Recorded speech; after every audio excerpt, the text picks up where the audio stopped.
बिस्मिल्लाहिर्रहमानिर्रहीम। मैं हूं नदीम इकबाल। आप मेरा फेसबुक और यूट्यूब चैनल मित्रू न्यूज़ देख रहे हैं।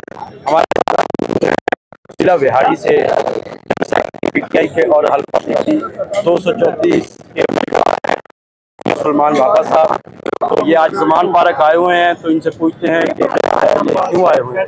जी मियाँ साहब, आप क्यों तशरीफ लाए हैं, जरा बताइएगा। आज खान साहब ने मदऊ किया है पूरे पंजाब के जो एस्पायरेंट्स हैं, जो इलेक्शन लड़ना चाहते हैं, उन सबको, और मुमकिन तौर के ऊपर उनके साथ आज सबकी मुलाकात होगी या उनके साथ कोऑर्डिनेशन होगी किसी शक्ल में। उसी का हम इंतजार कर रहे हैं। आप देख लें, यहाँ आवाम का जम्मे गफीर मौजूद है।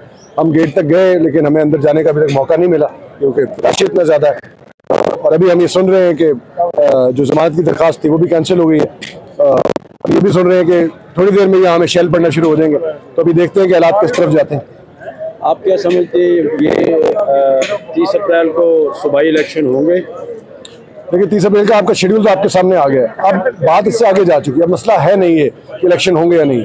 अब ये इलेक्शन अभी कराएं, 6 महीने बाद कराएं, साल बाद कराएं, इनके नसीब पर सिर्फ जल्लत लिखी है। अब सिर्फ ये इंतजार कर रहे हैं कि हम कितना देर से जाके हमने बेइज्जत होना। बाकी इनके अब कोई अवाम में इनकी मकबूलियत नहीं रहेगी, कोई अवाम में इनकी एक्सेप्टेंस नहीं रहेगी। इस वक्त इमरान खान का बयानिया सर चढ़ के बोल रहा है, और इंशाल्लाह अगर 30 अप्रैल को इलेक्शन होते हैं तो तब भी एक लैंडस्लाइड विक्ट्री होगी। अगर 6 महीने बाद होते हैं तो तब भी एक लैंडस्लाइड विक्ट्री होगी। रिजल्ट सबके सामने है। इनको अपनी सियासी मौत नजर आ रही है। ये किसी भी शक्ल में इलेक्शन से भागना चाहिए।